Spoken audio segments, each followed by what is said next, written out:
venez écouter. Venez écouter PDCI Blafang. Venez écouter. On va parler ça en Baoulé. Monsieur Ouattara. Écoutez. La mort du président. C'est la démission. Le président Houphouët-Boigny était agonisant à Yamoussoukro. Oui. Il était revenu de Genève. Partagé. Et il était agonisant à Yamoussoukro. Oui. Monsieur Ouattara, oui. Premier ministre, qui était en fait le chef de l'État. Oui. Parce que, dans notre constitution, lorsque le président de la République est empêché, c'est le Premier ministre qui le représente et qui gère voilà. l'État. Je peux donc dire que M. Ouattara était pratiquement le chef de l'État en Côte d'Ivoire en 1992 et en 1993. Oui. 2 années où le président Houphouët-Boigny physiquement ne pouvait plus tenir. Ça, c'est une réalité. Et il sait que c'est vrai. J'ai dit que M. Ouattara, sachant que je suis le secrétaire général du parti du président Houphouët-Boigny, oui. le plus grand parti de l'époque, oui. n'est-ce pas, m'a appelé, oui. a eu une rencontre avec moi chez lui, hein?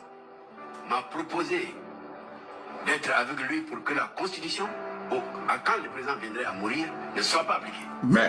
Maître. Vous voyez, voilà pourquoi je ne peux pas m'attendre à un militant du RDR. Je n'aime pas les falsificateurs. Je n'aime pas les tronqueurs, les révisionnistes.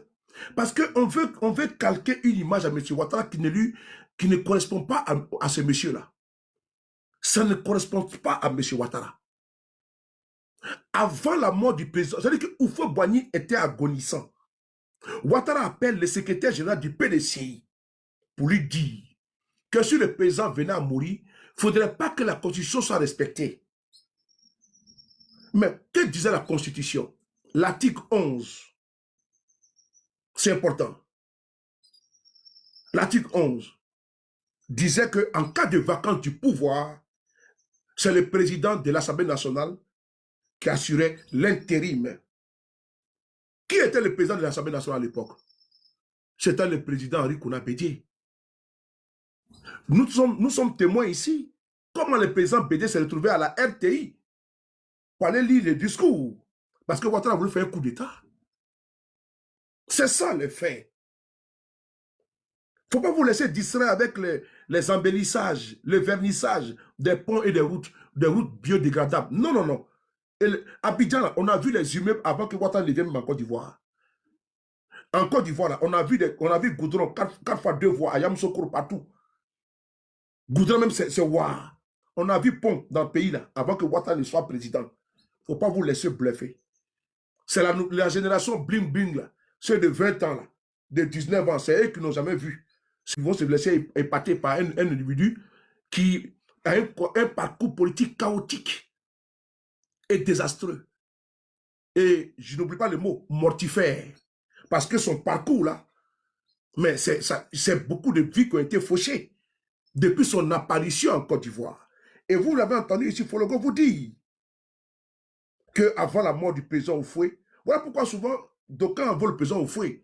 Mais Houphouët, c'était un boulet qu'il avait, n'est-ce pas, dans son pied, qu'on lui a imposé, afin de pouvoir ajuster l'économie ivoirienne, assainir, puisqu'il a été présenté comme étant un brillant économiste. Mais il a la manœuvre. Il a surendetté notre pays. Il a étranglé des dettes nos frères et sœurs. Lui qui était le plus grand économiste, un économiste sans parcours. Franklin Nyamsi est parti aux États-Unis pour aller voir comment on appelle ça, le parcours de M. Ouattara à l'université où il était. Mais sa thèse, vraiment, elle ne vaut même pas, c'est même une feuille de chou, elle est mieux que sa thèse aux États-Unis. C'est important. Et donc, Fologo vous explique. Et même ils avaient du mal. Ils ont fait venir un individu qui ne savait pas. En réalité, ils ne le connaissaient pas. Mais même le président, paix à son âme, Thomas Isidore Noël Sankara. J'ai lu ici, je vous ai fait part des secrets de Essi Amara avant son décès. Je ne sais pas si l'étoile est là. Des documents confidentiels que j'ai publiés. J'ai fait des vidéos. Essi Amara. Quand le président Thomas Sankara avait appelé Alassane Ouattara pour qu'il soit ministre au Burkina, que Ouattara est un traître pour l'Afrique. Le Burkina a tout donné à Alassane Ouattara. Jusqu'à la bourse, tout. Mais Ouattara a refusé de venir servir sa patrie. C'est Sankara qui l'a dit. Diallo, son ami d'enfance, avec lequel il est parti aux États-Unis. Et puis il a été reçu par l'ex-ambassadeur de la Côte d'Ivoire aux États-Unis. Il a expliqué. C'est important. On va d'abord, vous avez vu Fologo, ce qu'il a dit? Alassane Ouattara, le président Houphouët-Boigny était agonissant. Et Ouattara appelle Fologo pour que si le président arrivait à mourir, il faut qu'il fasse un coup d'État. Hein? Mais là, c'est quand même grave. C'est quand même gravissime. Mais est-ce que les jeunes de maintenant le savent? Ils ne savent pas ça. Mais c'est les faits. Et je ne suis pas ici en train de dépeindre l'image du monsieur. Non, c'est son parcours. C'est dans son CV politique. Et ça, ils veulent balayer d'un revers de main et nous vendre l'image de quelqu'un qui est angélique. Oui, qui est angélique, qu'on doit sanctifier et béatifier. Non. Nous, on doit restituer les faits, uniquement que les faits. Il ne faut pas les travestir. Qui est Ouattara? Qu'est-ce qu'il a fait? Son parcours. On va ici le dépiécer. Et dire au cas du RDR ce qui les attendent. Parce que la soupe, elle sera très amère. Ils vont boire le calice jusqu'à la lit. Parce qu'on ne dîne pas, on ne soupe pas avec un dictateur. On le combat idéologiquement. Avec moi, chez lui, que je suis le secrétaire général, physiquement, ne pouvait plus tenir. Alma Diallo, oui, merci beaucoup. C'est une réalité. Et il sait que c'est vrai. J'ai dit que M. Ouattara, sachant que je suis le secrétaire général du parti du président Houphouët-Boigny, le plus grand parti de l'époque, Oui. n'est-ce pas, m'a appelé, Oui. a eu une rencontre avec moi chez lui, m'a proposé d'être avec lui pour que la Constitution, quand le président viendrait à mourir, ne soit pas appliquée. Et Je vous le dis. Et vous avez dit. Wow, wow, wow. Houphouët-Boigny, qui a fait venir Alassane en Côte d'Ivoire, c'est Alassane qui décide de donner un coup de poignard au vieux. Un coup de poignard au vieux président Houphouët-Boigny. Imaginez-vous. Mais Ouattara maintenant, il dit qu'il va devenir président de Côte d'Ivoire. C'est quand même grave. C'est dans ça que nous sommes là. Le PDCI, le président Houphouët-Boigny l'a fait venir pour l'économie de Côte d'Ivoire. Ouattara est venu, il a pris goût au pouvoir. Il dit qu'il va devenir président. Sous Houphouët-Boigny même était couché, malade, agonissant. Le vieux n'est pas mort. Il a fait taper d'eau au président Houphouët-Boigny. C'est les faits. Et celui qui veut me répondre, qui me répond avec de la contradiction juste et vraie. Ce n'est pas les images des reportages tronqués, bidoués, et puis qui sont clivants. Parce que quand ils font des reportages sur M. Ouattara, c'est des reportages qui sont clivants. Et ces reportages, on a vu que c'est des reportages qui sont complètement biaisés. Les faits sont tronqués, les faits sont falsifiés. Mais ça là, vous n'avez jamais trouvé ça dans les reportages qu'ils ont fait sur Alassane Ouattara. On a vu Alassane Ouattara, un homme d'État. Mais pourquoi vous avez... Et puis d'ailleurs, ils avaient fait un reportage sur Alassane Ouattara ici. Souvenez-vous, avec le fils de l'ancien ambassadeur de France en Côte d'Ivoire. Mais le reportage a été effacé. Pourquoi ils l'ont effacé? Alors que nous avons le reportage avec nous. Il y a d'abord un premier reportage qui a été fait, il y a de cela 3 ans, sur Alassane Ouattara. La rébellion, tout son parcours. Le reportage a été effacé par les services. Pourquoi? Parce qu'il y avait des vérités dedans qui ne voulaient pas. C'était déjà trop tard. Quand c'est sorti net, nous on n'a plus la vidéo. C'est pratiquement 59 minutes. C'est avec moi. C'est avec moi cette vidéo. Pourquoi il ne faut pas écouter cette vidéo? Et c'est eux qui l'ont tourné, hein, avec le fils de l'ancien ambassadeur de la France en Côte d'Ivoire. C'est lui qui a fait le reportage, même quand il y avait la rébellion tout autour, les reportages de M. Ouattara, tout est dedans. Nous ne sommes pas en train ici de jeter le bébé avec l'eau du pain.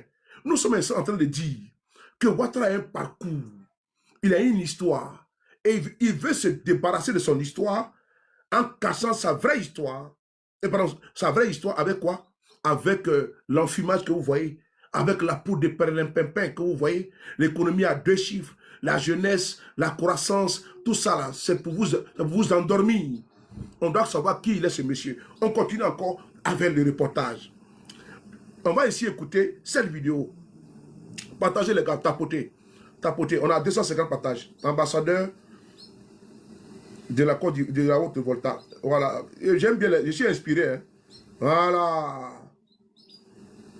Haute-Volta. Holt Volta, c'est écrit comme Holt Volta, oui, AU. Volta. Aux États-Unis. Voilà, voilà.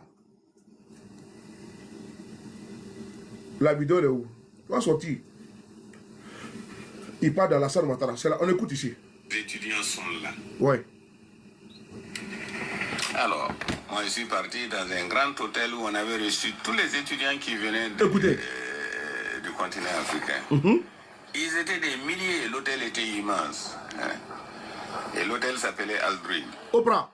Alors, et là, je demande, bon, mais comme on me pêche les étudiants voltaïques. Voilà. Le monsieur qui parle là, c'est l'ancien ambassadeur du Burkina Faso, l'ex-Holt Volta, aux États-Unis. Il vous explique qui est Alassane Ouattara. Il faut convoquer les militaires de RDR qui viennent écouter. Le pape de la communication qui vient m'écouter. Et qu'ils viennent, je vais les délivrer. Parce qu'ils ont besoin que je verse de l'eau bénite sur eux. Et je vais prier, je vais les bénir, je vais les délivrer ce soir. On va écouter ici. Elle s'appelait Aldrin. Oui. Alors, et là, je demande, bon, mais comme on me pêche les étudiants voltaïques. Oui. Alors, on les a appelés. On sent comment tu vois, Boudion. L'un d'eux était Alassane Ouattara. Oui. L'un d'eux était Arba Diallo. Oui. Les deux autres, je ne me souviens plus d'eux. Ok. L'ambassadeur nous dit qu'il y avait les étudiants africains. Il a demandé les étudiants voltaïques sont où? On va aller écouter la partie là. Appelés, ils étaient 4. L'un Écoutez. était africain. Ils étaient des milliers, l'hôtel était immense. Mais divine. Et l'hôtel s'appelait Aldrin. Oui.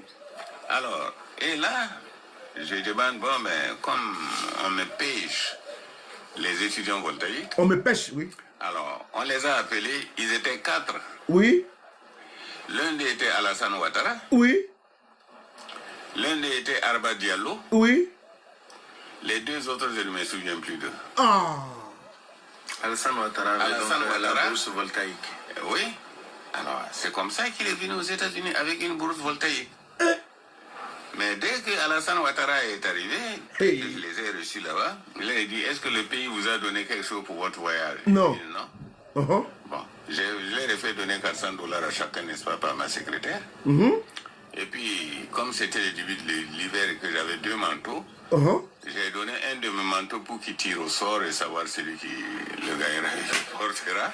Et depuis, je n'ai plus vu Alassane Ouattara. Il est allé s'inscrire directement au consulat de la Côte d'Ivoire et il n'a plus refoutu pied chez moi. Et je suis parti sans l'avoir revu. Je l'ai revu que bien plus tard, avant qu'il ne soit élu président à Paris. Voilà. Il est aujourd'hui président de... Il est président de la Côte d'Ivoire. Je lui souhaite bien du plaisir. Bien sûr. Oui. L'un d'eux était Arba Diallo. Écoute. Les étudiants voltaïques. Alors, on les a appelés, ils étaient 4. Oui. L'un d'eux était Alassane Ouattara. L'un d'eux était Arba Diallo. Oui. Les deux autres, je ne me souviens plus d'eux. Alassane Ouattara, la bourse voltaïque. Oui. Alors, c'est comme ça qu'il est venu aux États-Unis avec une bourse voltaïque. Mais dès que Alassane Ouattara est arrivé, dès que je les ai reçus là-bas, il a dit, est-ce que le pays vous a donné quelque chose pour votre voyage? Il dit non. Bon, je leur ai fait donner $400 à chacun, n'est-ce pas, par ma secrétaire. Oui. Et puis, comme c'était le début de l'hiver et que j'avais 2 manteaux, j'ai donné un de mes manteaux pour qu'il tire au sort et savoir celui qui le gagnera et le portera. Et depuis, je n'ai plus vu Alassane Ouattara. Il est allé s'inscrire directement au consulat de la Côte d'Ivoire et il n'a plus refoutu pied chez moi. Il mange en Côte d'Ivoire. Sans l'avoir revu, je l'ai revu que bien plus tard, avant qu'il ne soit élu président à Paris. Mais voilà. Il est aujourd'hui président de... Il est président de la Côte d'Ivoire. Je lui souhaite bien du plaisir. Voilà. Oui. Là, c'est qui? C'est M. Ouattara qui est là toujours. Mais on n'a pas encore terminé. On va ici écouter Tiakone chez Alassane Ouattara. Parce qu'il faut qu'on parle, il faut que les faits soient retranscrits. Vous allez voir que Tiakone, Voilà pourquoi on dit, il ne faut pas dîner avec les diables. Bitogo aujourd'hui est dans la ligne des mires. C'est lui qui disait ceci. Quand Guillaume Soro était dans la tourmente, on va ici écouter ce que Bitogo disait. Quand M. Guillaume Soro était pourchassé. Mais aujourd'hui, comment Bitogo est remercié? Et comment Ambak a été remercié? Vous allez voir ici en exclusivité. On écoute ici, Bitogo. Oui, on y va. Alors, oui. Le 27 janvier. Oui. Quand le grand principe. Alors, Il est là-bas. Le 27 janvier. Oui. Quand le congrès finit le 26 janvier. Oui. Le 27 janvier. Oui. Tu n'es pas RHTV. Oui. Tu libères. Le tabouret. Alors, oui, DJ. Le 27 janvier. Oui. Quand le congrès finit le 26 janvier. Oui. Le 27 janvier. Oui. Tu n'es pas RHTV. Oui. Tu libères. Le tabouret. Tu n'es pas RHTV. Tu libères le tabouret. Tu es président, tu es député. Oui. Mais dès lors que tu es président d'institution, Oui. si tu n'es pas RHTP, Oui. tu libères Le tabouret. Ah. Tu es sénateur. Oui. Tu n'es pas RHTP. Oui. Tu libères Le tabouret. On y va. Alors, Oui. le 27 janvier, Oui.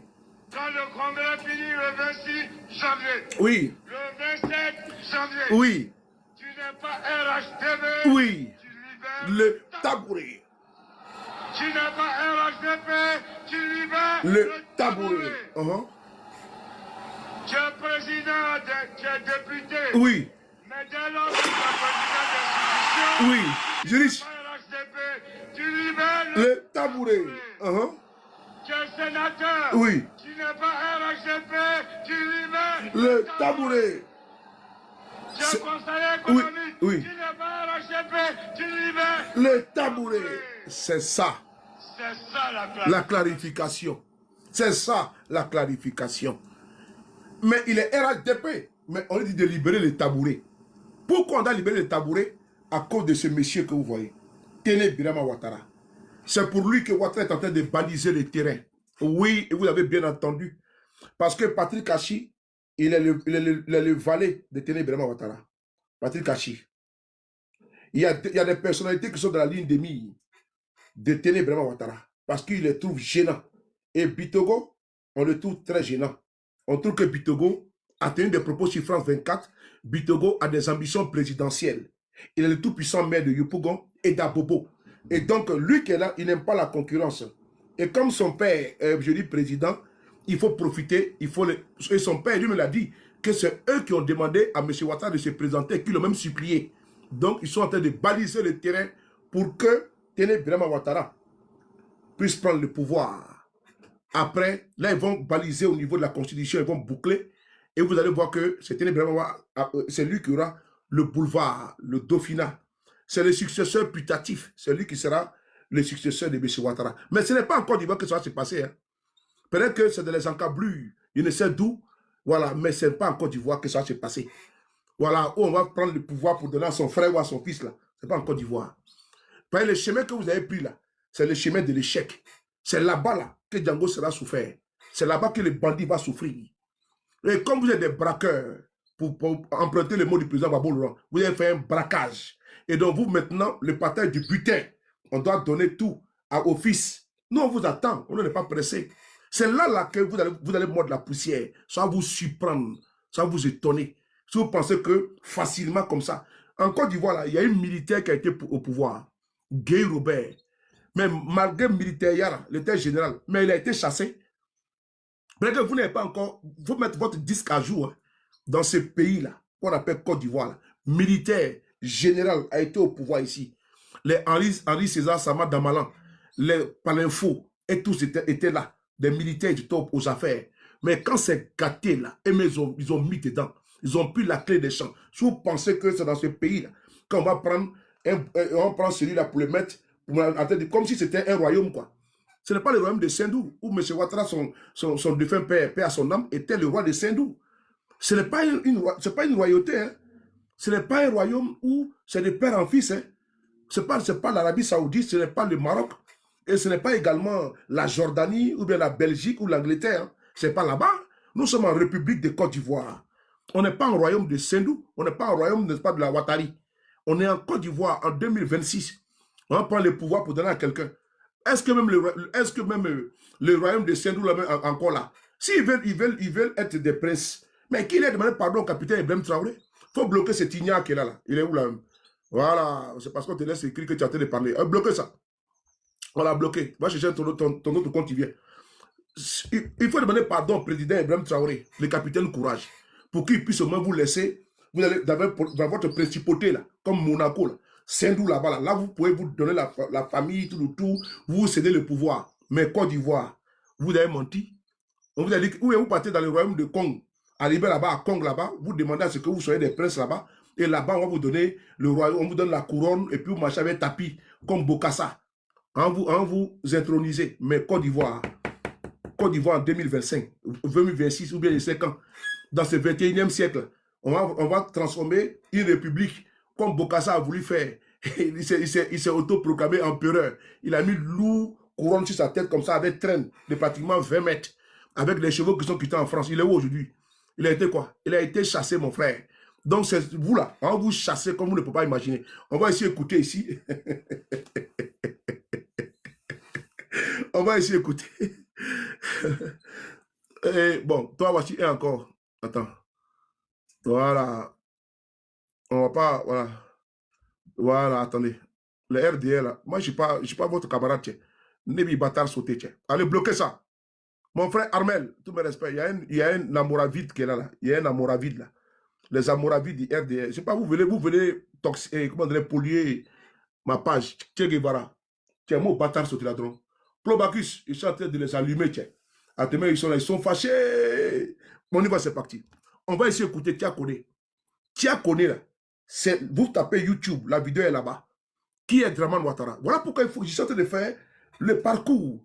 Je vais par dose homéopathique.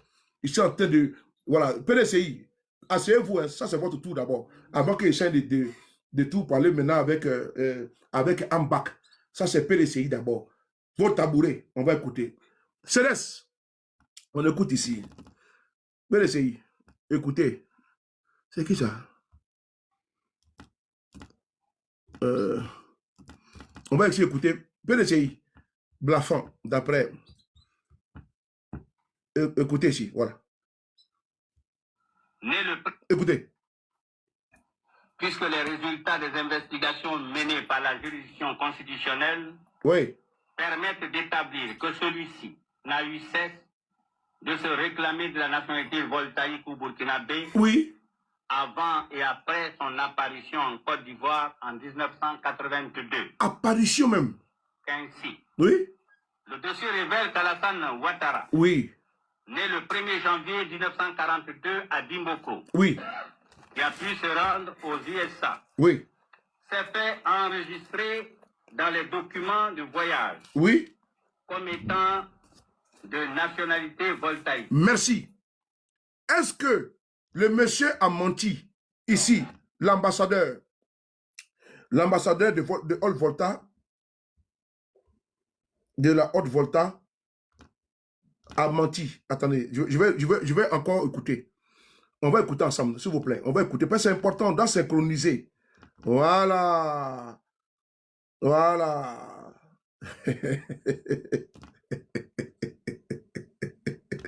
On va synchroniser. Attends, voilà. Il est où? Je n'ai pas le trouvé au papa. Il est où? Le père. La vidéo, je n'ai plus le trouvé. Les FDS seront contents. Ah, il est là. Voilà. Les étudiants sont là. Oui. Mais divine. Moi, je suis parti dans un grand hôtel où on avait reçu tous les étudiants qui venaient du continent africain. Attendez, je vais partager la vidéo. Voilà. Ils étaient des milliers et l'hôtel était immense. Et l'hôtel s'appelait Aldrin. Oui.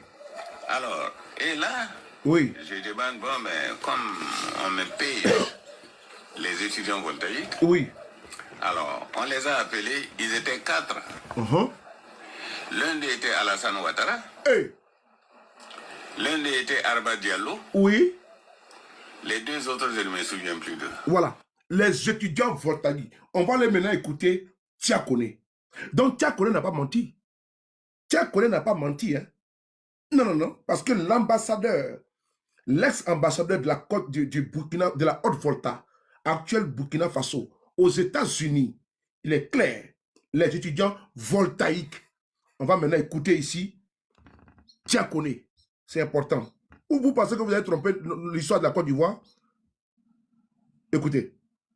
Puisque les résultats des investigations menées par la juridiction constitutionnelle permettent d'établir que celui-ci n'a eu cesse de se réclamer de la nationalité voltaïque ou burkinabé avant et après son apparition en Côte d'Ivoire en 1982. Ainsi, le dossier révèle qu'Alassane Ouattara, né le 1er janvier 1942 à Dimboko, qui a pu se rendre aux USA, s'est fait enregistrer dans les documents de voyage comme étant de nationalité voltaïque. Et qu'une fois à destination, il s'est fait inscrire à l'université de Pennsylvanie, à Drexel University, comme étant un étudiant ayant la nationalité voltaïque.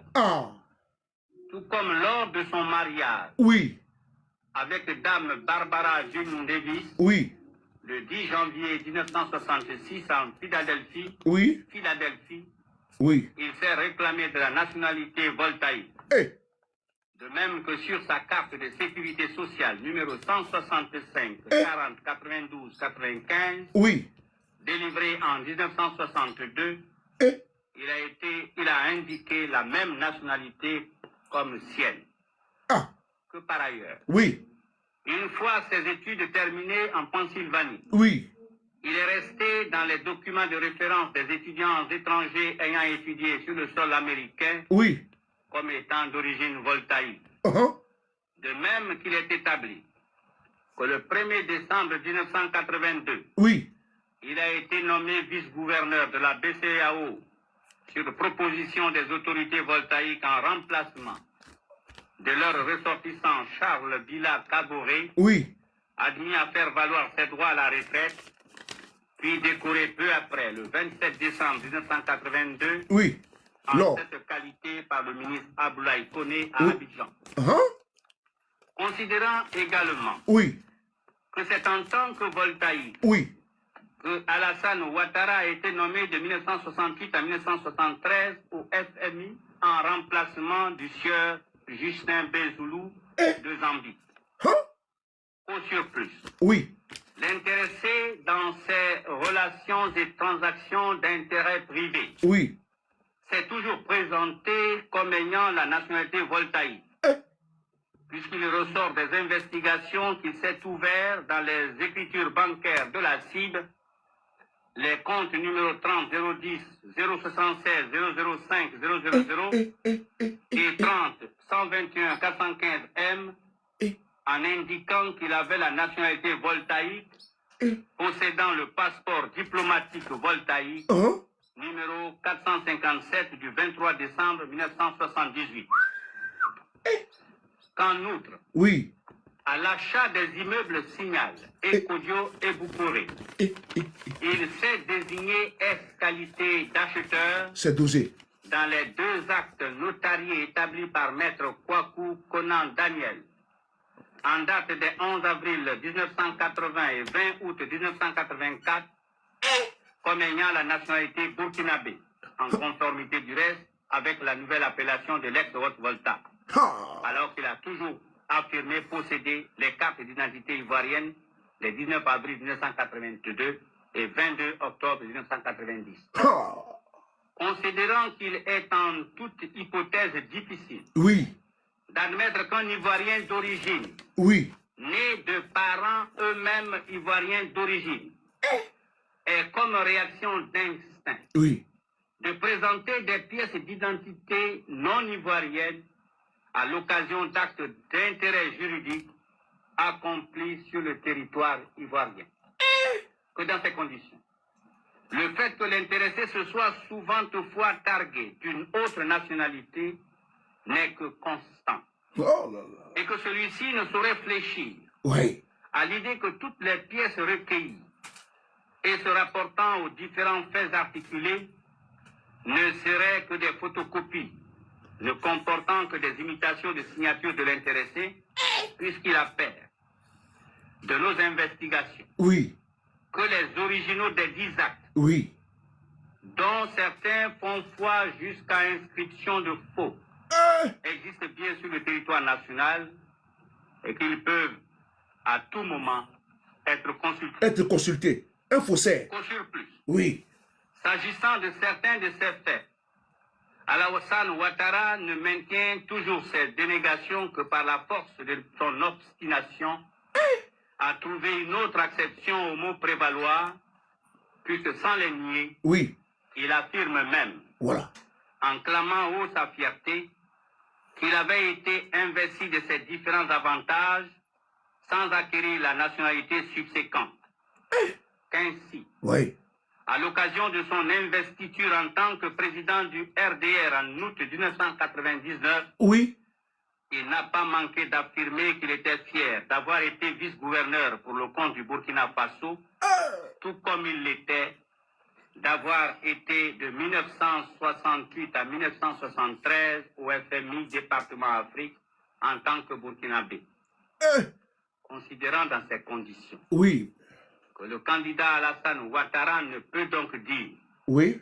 qu'il ne s'est jamais prévalu d'une autre nationalité que la nationalité ivoirienne et que, de ce fait, Oui.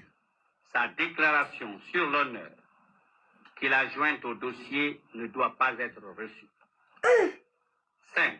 Hey. De la déclaration sur l'honneur de la bonne moralité et de la grande probité, considérant que le vœu du législateur, Oui.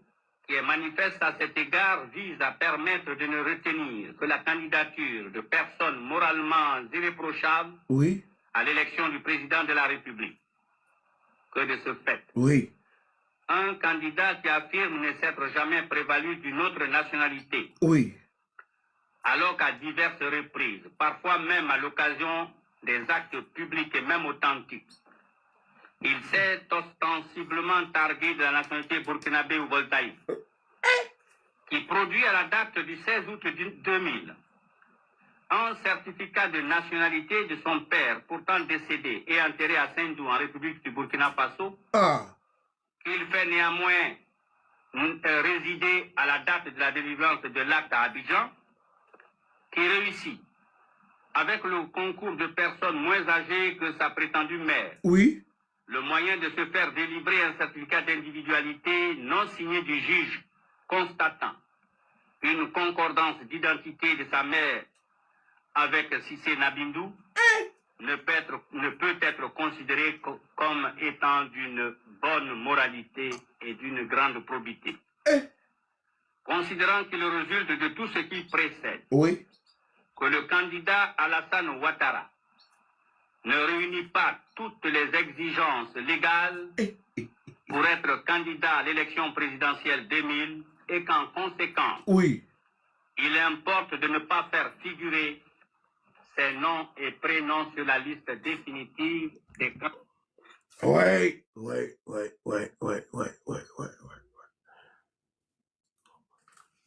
Le fait. Rien que le fait. Seulement que le fait. À un moment donné, on peut se laisser emberlificoter. C'est-à-dire, on peut se laisser, comment dire, rouler de la farine, tromper. Mais je pense qu'on peut tromper une partie du peuple pendant un temps. On ne peut pas tromper tout le peuple tout le temps. À un moment donné, certains parmi nous avons cru à la thèse d'un acharnement. Mais non. Avec beaucoup de recul, on se rend compte que la vérité, elle est dure comme du béton. Elle est dure comme fer. Tout ce qui a été égrené là, on a fait fi de tout ça. Parce qu'on avait été nacidité. C'est nacidie qui était dans nos yeux, mon frère, et dans nos corps. Aveuglement. En train de vociférer. D'autres ont donné même de leur vie. Aujourd'hui, ils paient le lourd tribut. Commençant par son parcours estudiantin, son mariage à Philadelphie, sécurité sociale en 1962, étudiant étranger, association, vice-gouverneur de la BCAO, de 1968 à 1973 au FMI, et comme achat des immeubles Signal, Bon, tout ça là, ça a été mis avec un acte notarié, c'est-à-dire acte de notaire. Tout est là. Tout est là. Malgré ça là, il dit c'est blanc. C'est blanc. Je pense que à un moment donné, on doit faire les états généraux de la nation. On doit faire une justice transitionnelle qui a eu lieu en Afrique du Sud, qui a eu lieu également au Rwanda, pour qu'il y ait vérité, justice, pardon et réconciliation. Parce que ce monsieur-là, s'il y a eu glaive dans notre pays, il a la base. Les fils de la Côte d'Ivoire qui sont aujourd'hui pourchassés, traqués là, on ne peut pas laisser ces fils-là entre les mains de M. Ouattara. Non, jamais. Mais il se trouve des cupides, des situations professionnalistes, des opportunistes pour se mettre toujours au service de ces messieurs. On trouve des gens même sur des panels qui ont donné leur honneur et dignité aux chiens, pour ne pas dire aux charognards, aux hyènes. Ils viennent nous vendre une autre image complètement lunaire de l'individu qui aujourd'hui a mis à coupe réglée notre démocratie et nos acquis démocratiques. Notre combat, ce n'est pas contre l'individu, c'est contre les systèmes qui l'utilisent également pour assujettir et pour, comme des rasieurs, comme des prévaricateurs, piller systématiquement nos richesses. C'est le système qu'on combat. Il n'est qu'un pion du système. Parce que si on n'arrive pas à faire tomber le système, le pion, lui, il ne sait absolument rien. Parce que le pion, lui, ils vont l'enlever. Ils vont mettre encore un autre pion. C'est le système qu'on doit faire tomber. Pour faire tomber un baobab, c'est la racine qui est importante. Dès l'instant où vous arrivez, aucune citadelle n'est imprenable, sauf si elle est mal attaquée. Alassane Ouattara, on doit et obligatoirement le faire tomber. Et c'est une question de vie, de survie, de la vie de notre nation, de notre peuple. La Côte d'Ivoire n'appartient pas à M. Ouattara et sa smala. Non, elle ne lui appartient pas. Elle vous appartient, elle nous appartient. Un groupuscule ne peut pas se mettre à la tête de notre pays avec des armes. Il ne peut pas braquer le pouvoir d'État et ils sont dans l'exclusionnisme. Ils excluent les authentiques et les fils de ce pays. Qui peut l'accepter? Quand on prend des prétextes fallacieux pour exclure le Premier ministre, le président Guillaume Soro, sous des bases fallacieuses, on dit non qu'il a hérité d'une maison qu'il aurait détournée. Je dis qu'on va aller en profondeur, parce qu'il faut qu'on aille en profondeur. Il faut qu'on élève le débat. On sort, n'est-ce pas, des sentiers battus, on sort des débats des caniveaux, on doit mettre les pendules à l'heure. On met l'église au centre du village. Quand on prend des arguments fallacieux, parce qu'eux, ils veulent s'agripper au pouvoir. Quand j'étais au commissariat avant-hier, il y a cela 3 jours, mais le policier qui est en face de moi, quand je lui ai dit que M. Ouattara en Côte d'Ivoire, il est encore au pouvoir pour 4 mandats, il ne croit pas. Il dit, mais on est en 2026. Il est encore là, j'ai dit oui. Il dit, mais c'est 2 mandats et puis... J'ai dit non, il est encore là. Il est encore là. Et par des contorsions, on nous dit premier mandat de la 2e République. Premier mandat de la 3e République. Il se fout de la gueule du monde. Voilà pourquoi Macron n'a pas réussi, Macron n'a pas réussi. Parce qu'à un moment donné, nous sommes arrivés à faire comprendre et à faire passer le message d'un régime avec lequel il ne faut pas se frotter. Parce que ceux qui vont se frotter à ce régime-là, demain également, nous allons les ester devant les tribunaux. Parce que vous ne pouvez pas suivre un régime criminel qui assassine à tout va le peuple. En 2020, il y a eu combien? Près de 100 morts. En 2025, allez y faire les décomptes. Ça a été documenté par des journaux. Ça a été documenté par Amnesty International. Ça a été documenté par, comment on appelle ça? Une enquête a été faite ici par Mediapart, qui n'est pas un journal, comment dire, ordinaire, qui est un journal vraiment sérieux, qui n'est pas un papier glacé, mais qui est un papier politique très approfondi et très reluisant. Donc on ne peut pas accepter qu'on va exclure, un exemple, le président du PLCI RDA. Parce que là où Alassane Ouattara, avec ses kilomètres de preuves qui surabondent contre lui, il a été candidat au nom de l'article 48, au nom de la paix, au nom de la stabilité, au nom de la conciliation, de l'union et de la réconciliation. Ils ont accepté que lui soit candidat.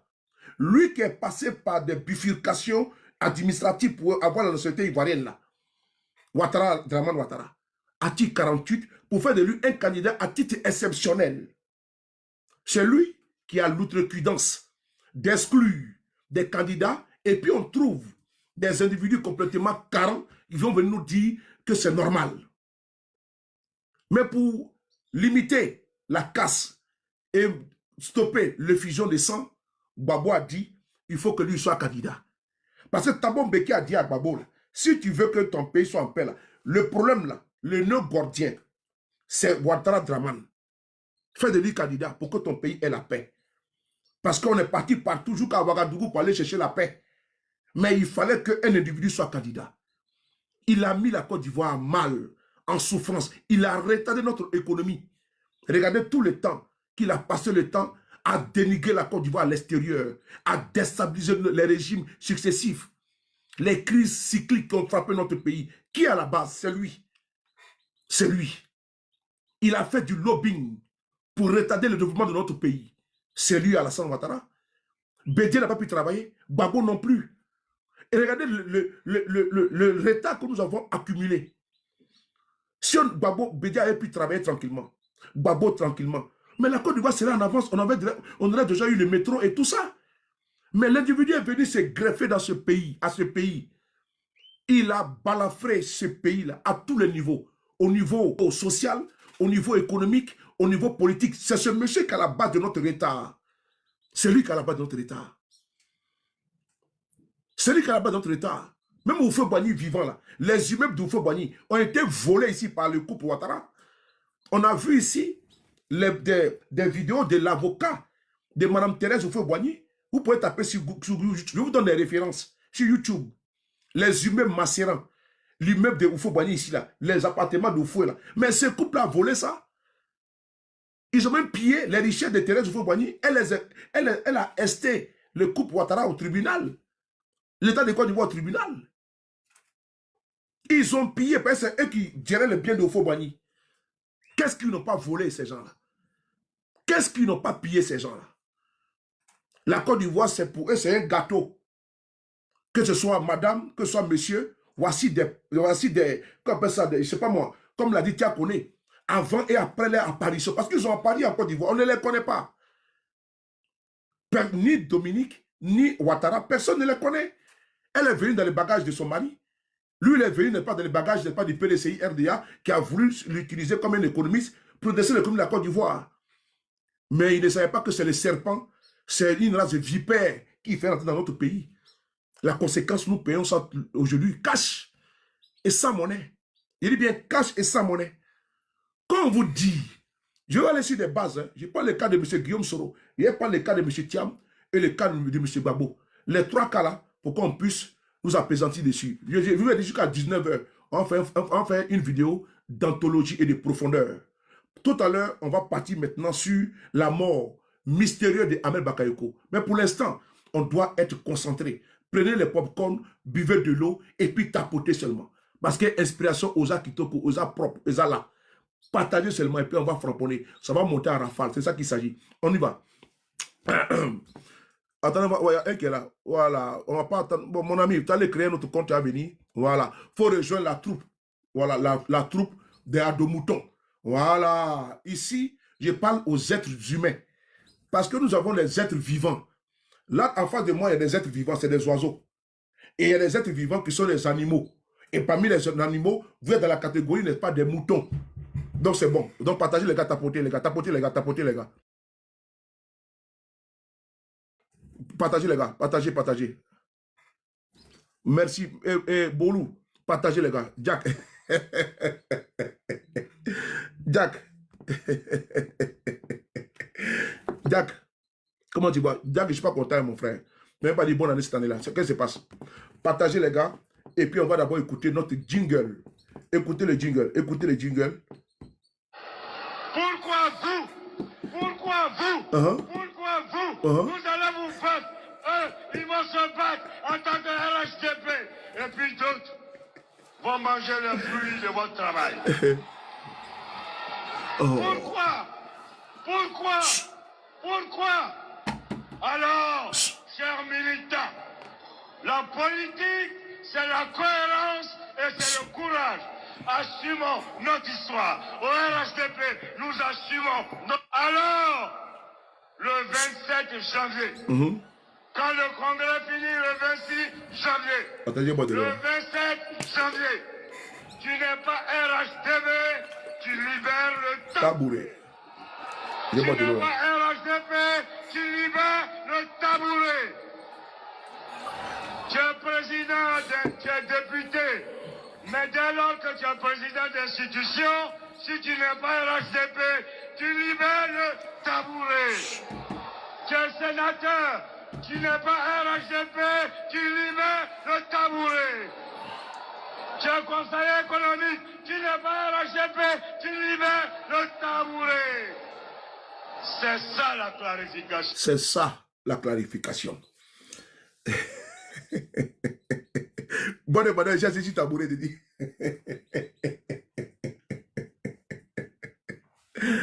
On va continuer. Je vous ai dit qu'on parle du cas de M. Guillaume Soro. M. Guillaume Soro a été exclu. Vous êtes tous témoins. Après M. Guillaume Soro, on va parler du cas de M. Thiam et le cas du président Babolora. On va parler du premier cas. On y va. M. Guillaume Kibafori Soro. Ah oui, j'ai une information capitale. Voilà. On va tout à l'heure, on va lire ça. Voilà. Tout à l'heure, on va s'en occuper. On va d'abord finir avec ça. Les gars, partagez. On est à 330 partages. Comment tu vas?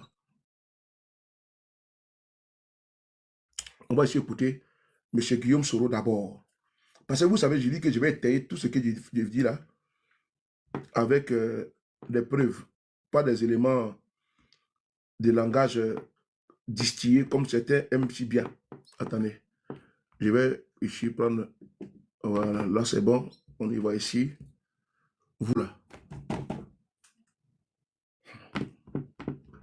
On écoute ici. Nous accusait, c'est quand la fin de notre... On va avancer.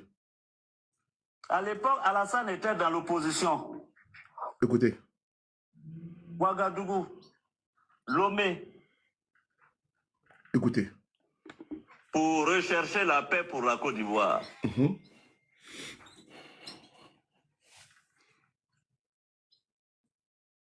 Je ne peux pas être contre la réconciliation. Oui. Mais il faut une réconciliation sincère. Oui. Quelle est cette réconciliation qu'on nous propose lorsque on prétend me condamner à perpétuité 20 ans pour une maison dont on dit que je suis un receleur. Je rigole. Parce que cette maison, je l'ai depuis 2008. À l'époque, Alassane était dans l'opposition. Pourquoi n'a-t-il pas dit, Guillaume, cette maison-là, puisque je lui ai dit que j'ai cette maison. Tous ses collaborateurs sont passés là-bas, dans cette maison. Qui pour prendre un café, qui pour dîner. Mais cette maison, ce n'est que du matériel, ça ne m'intéresse pas. Oh, vraiment? Si Dieu veut, j'aurai d'autres maisons. Mais ce que je regrette dans ce que Alassane fait. Ouais. Écoutez. Hein. Même si c'est 30 secondes. Oui. Qu'il considère que je l'ai aidé. Oui. Cette maison-là, c'est autant de Gbagbo. Vous là. Que je l'ai acquise. Quand je dis acquise, c'est quoi? C'est très simple. Je devrais être logé à ma qualité de Premier ministre. J'étais logé à l'hôtel du Golfe. Le président Gbagbo un jour m'a dit le Premier ministre de Côte d'Ivoire ne peut pas loger à l'hôtel. Il faut qu'on lui trouve une résidence officielle. Le ministre de la Construction et le ministre de l'Économie se sont concertés. On devait me donner la maison à la Corniche, là, l'ancienne maison où le président Bédier logeait. Oui.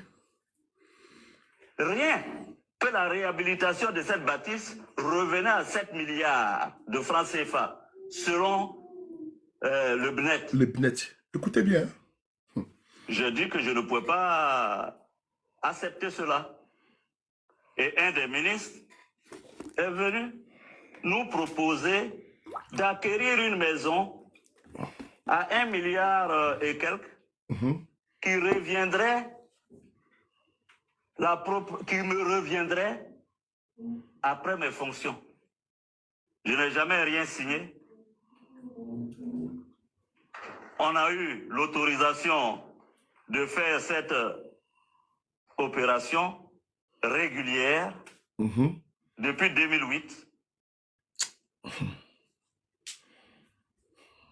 Et celui qui m'a permis d'avoir une résidence à Abidjan s'appelle Laurent Gbagbo. Ouais. Et celui qui vient me l'arracher s'appelle Alassane Ouattara. Vraiment. Et vraiment. Je me suis battu. J'ai été porte-parole, président d'une rébellion qui a combattu Laurent Gbagbo. Et la vie. Et c'est Alassane, au lieu de me donner 10 maisons, m'arrache. Et il me fait passer pour un receleur. Il me criminalise. Ouais. Simplement parce que j'ai dit que je n'étais pas d'accord avec le RIDP unifié et sacrilège. J'ai osé aller parler avec Bédier. Si cette maison peut lui faire du bien, qu'il la prenne. Moi, mon père n'était pas milliardaire. J'ai dormi dans la case au village. J'aurais toujours une case pour dormir. Mais je vous fais remarquer que ce n'est pas Gbagbo qui m'a arraché maison, hein? C'est Alassane. On me dit, Monsieur Soro, oui, vous avez insulté Alassane, vous avez, comment on appelle, été impoli avec... Qu'est-ce que je n'ai pas entendu? Vraiment. Ah bon? J'ai été impoli à Alassane, j'ai mal parlé à Alassane, c'est ce qui justifie qu'il demande à la justice de me condamner à perpétuité, qu'il demande qu'on m'arrache une maison et qu'on me condamne à 20 ans. Franchement. Donc, qu'est-ce que Gbagbo aurait dû me faire alors? Lui contre qui on a pris les armes.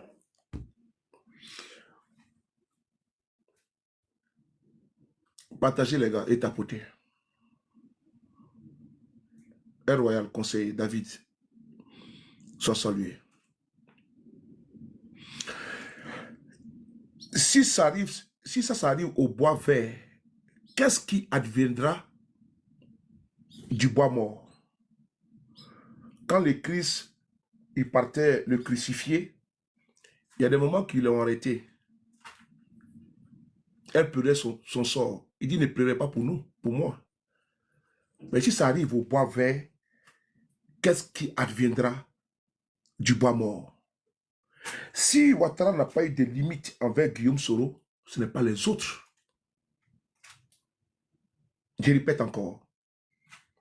Guillaume Soro, là, les militants du RDM disent aujourd'hui que c'est lui qui a fait la rébellion. C'est à lui qu'on fait porter tout le chapeau. Mais quand ils voient Chérif Ousmane, on dit mon général, les guépards. Et ils insultent Guillaume Soro à longueur de journée. Je veux déjà dire que moi, pour certains pro-Gbagbo ou autres qui insultent le président Guillaume, qui attendent le président Guillaume Soro là, c'est pas tout, je réponds. C'est pas tout, on répond. Parce qu'ils ont perdu leur pouvoir. Donc souvent, j'ai fait vieux ignorer sur certaines choses. Il faut laisser les gens aussi se vider. Parce que ce n'est pas 100% qui vont pardonner au président Guillaume Soro. S'il y a déjà 80, c'est bon, c'est déjà bon. C'est ce que l'on constate. les autres, là, au fur et à mesure, ils vont passer à autre chose. Parce qu'ils savent qu'il est vrai, il est sincère. Mais ceux qui sont mal placés, là, pour parler de Guillaume Soro, là, c'est le militant de l'IRDR. Parfois, souvent, on me dit, ah, mais Soulé, tu n'attaques pas le président Gbagbo. Lui-même que je soutiens, là, ce qu'il dit de Gbagbo, là, moi, j'ai dit autre chose. On ne peut pas être calife à la place du calife. On ne peut pas être calife à la place du calife. Vous écoutez ce qu'il dit? Parce que c'est un air martial, grave. Lui qui a pris la tête de la rébellion d'Alassane. Regardez comment il était aujourd'hui. Une maison où Ouattara même passait là-bas. Où les cadres y passaient. Cette maison-là, que Gbagbo, que lui, Guillaume Soro, a pris la tête de la rébellion. Voilà pourquoi j'ai dit aux cadres, ceux qui fanfaronnent là, le cas de Guillaume Soro, c'est une jurisprudence. Vous tous, vous allez y passer. Parce que si tu n'as pas ménagé le bois vert, ce n'est pas le bois mort. C'est profond. Et puis c'est hautement spirituel. Des risques que ce monsieur a pris pour que Ouattara soit candidat dans ce pays. Il s'est mis à la tête de sa rébellion. Jusqu'à ce que lui-même vienne demander pardon aux Ivoiriens. Il a fait de façon sincère. Ça fait maintenant 6 ans. 7 ans maintenant. C'est en 2019, 7 ans que le monsieur n'a pas changé. Je lui tire mon chapeau. D'autres là sont en train de manger avec même le coude. Mais il dit non, je laisse le pouvoir de Ouattara. Vous allez l'écouter à la fin de cette vidéo. Maison que Gbagbo prend. Gbagbo dit, toi tu m'as combattu. Tu étais à la tête d'une rébellion qui m'a combattu. Cette rébellion-là a divisé le pays. Gbagbo dit non, mais ce n'est pas bien grave. Mon premier ministre ne peut pas dormir à l'hôtel. C'est-à-dire que Gbagbo, c'est la même chose qu'il a fait quand il est rentré au pays. Il est allé voir Alassane. Parce que Gbagbo, c'est un homme d'État. C'est un homme d'État. Il est allé voir Alassane. C'est Gbagbo même qui le dit. Hein. Il est parti voir Alassane. Pour lui dire, le premier ministre de la Côte d'Ivoire ne peut pas rester en exil. L'ancien premier ministre de la Côte d'Ivoire ne peut pas rester en exil. Il faut qu'il rentre. Vous savez ce que Alassane a répondu à Gbagbo? Qu'il va voir avec moi. Et je suis en train de paraphraser ici Gbagbo lui-même. Oh, mon docteur, je rigole, j'étais chahute. Hein. Tu t'invites, tu vas laisser un vocal là. Désolé, c'est mon ami, il va laisser un vocal. Mon frère. Il dit que je suis allé voir Alassane. Et je lui ai dit, c'est pas bon pour l'image de la Côte d'Ivoire que laisse le premier ministre soit en exil. Il faut qu'il rentre. Ouattara dit à Gbagbo que lui, il va voir avec moi. Il dit, mais il va voir quoi avec toi? Moi-même là, il est à la tête d'une rébellion contre mon pouvoir. Gbagbo a dit ça à Alassane. C'est-à-dire que Gbagbo, il a conscientisé Alassane de façon directe et indirecte. Gbagbo, c'est un homme d'État. C'est un homme d'État. Il dit qu'il faut mettre l'État, le peuple au-dessus de vos bisbilles. Il faut avoir de la hauteur, de la grandeur. Ouattara n'a pas accepté. Il dit que lui, Guillaume Soro va voir avec lui. Nous sommes aujourd'hui. Le monsieur, il en exil toujours. Mais ce n'est pas terminé. Alassane veut en finir avec la vie de Guillaume Soro. Il veut atteindre son intégrité physique. Ils l'ont raté à plusieurs reprises dans plusieurs capitales. Ce n'est pas fort, ce n'est pas anodin. Ils ont failli le kidnapper dans son hôtel à Barcelone.